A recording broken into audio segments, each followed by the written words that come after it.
Yeah, what's going on, Gooners and Goonerettes? I just thought today I'd talk about something different. And the reason why we're seeing all these changes come into the Arsenal team. I know a lot of people are saying the right side is overloaded. If Rafinha comes in, then what we're going to do with Saka? With Gabriel come in, what we're going to do with Nketiah?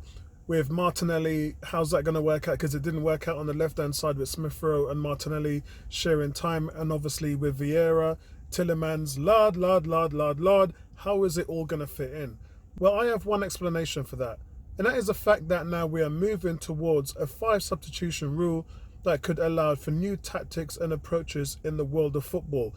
Now, I've always talked about the tactics in my videos, as you guys know. I'm a big fan of VAR. I know it's much derided in its early days with teething problems, marginal offside decisions, and it remains a heated topic debate, guys, not because of the technology, but because of the people who are behind it making the decisions. VAR is doing its job.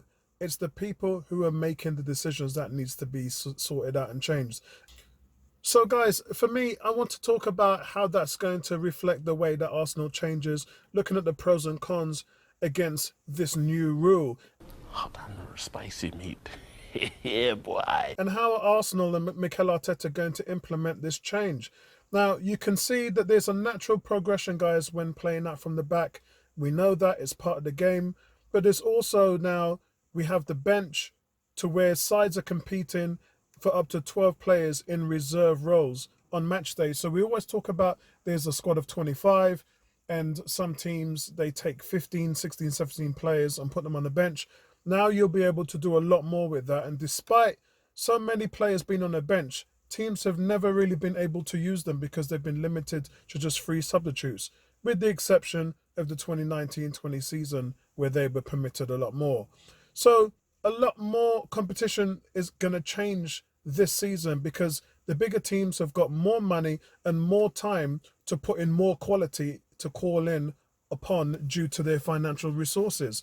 So this is the reason why we're seeing an abundance of enforced money coming into the squad now with all these quality players coming in, because this will allow you to play very different ways.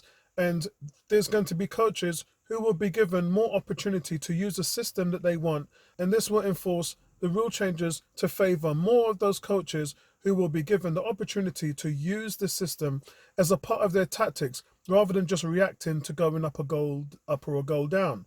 So this is how it's going to play out for Arsenal, guys. And as I said, it's expected to play an important role in us trying to win the match from the get-go. So what we saw a lot of from before last year was, we know Lacazette didn't have the stamina.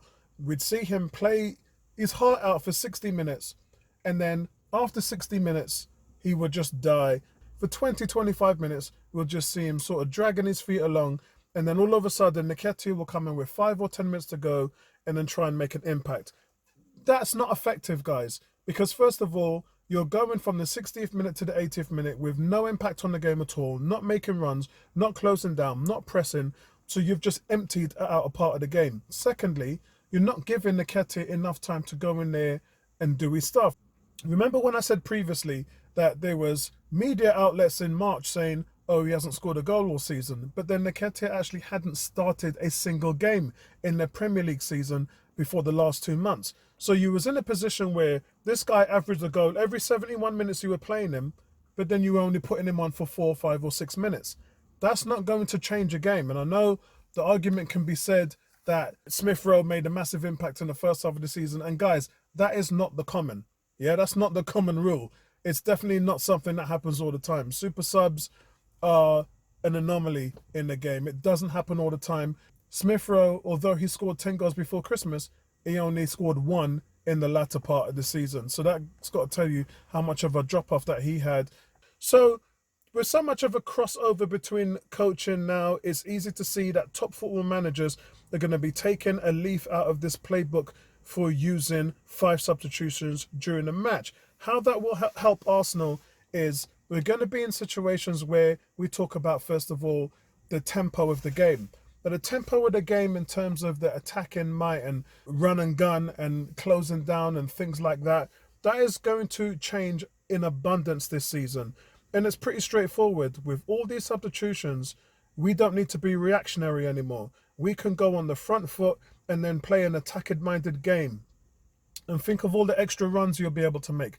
Think of all the high energy movement. Think of all the tempos. Think of all of that happening from the get go and being able to maintain it throughout a whole 90 minutes. So that's going to be key, guys, especially when teams are trailing by 2 goals as well. You'll be able to do more things to change the shape of the game with more players that you can bring on.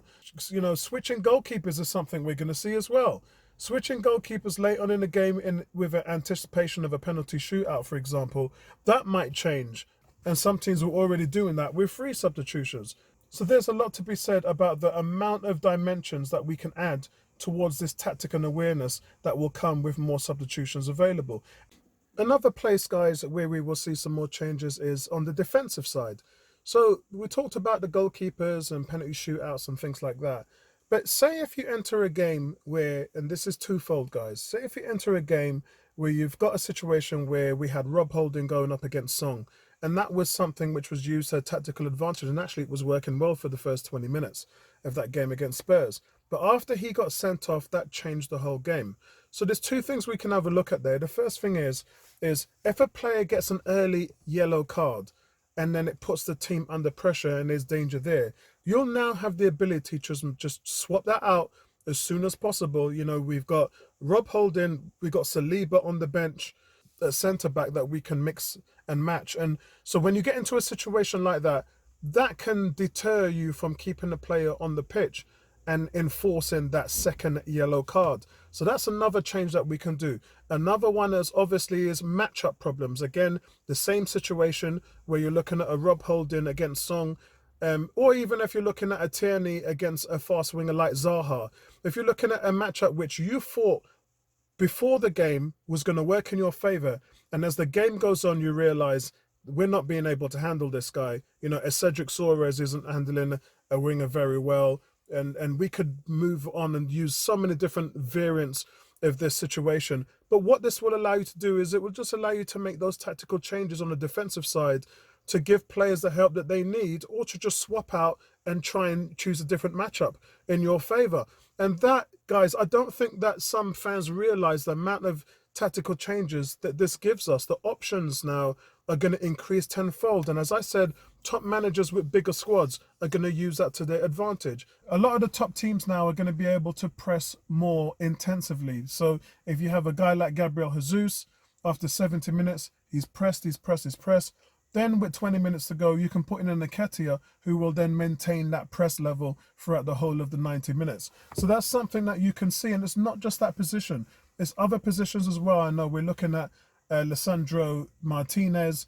That's a left-back player. We already have Kieran Tierney. But could you imagine if you'll be able to keep up the tempo of running back and forth, closing down, backtracking, pressing from the get-go after 70 minutes by just bringing in another player instead of having some guy like Tierney playing him into the ground, letting him get injured, and all those different things. I can see all those things changing next season. I really can. With the wealth of options that we'll now have coming off the bench, managers will be able to maintain the tactical advantage for much longer. And I think this is the reason why we're seeing a Tielemans, a Rafinha, a Vieira, a Gabriel Jesus. This is the reason why we're just seeing an abundance of players coming in. Because, as I said, we will no longer be reactionary to the cause. This will be something that top coaches are going to be used now as a tactical advantage. So that's just me really wanting to highlight those different changes and what it means for football teams moving forward, including Arsenal. And then we're now hearing Arsenal are preparing now a second bid for Rafinha, and Leeds are looking like they are very interested. I know they were asking for silly money. Our first bid was practically over 30 million. They want 65. And I think, again, they would definitely accept 50. I think meeting them in the middle, it's worked again with previous other targets, and I think it will work here, meeting them somewhere in the middle. So that's it from me, guys. I'll speak to you in the next one, and don't forget to subscribe to the channel. Peace out.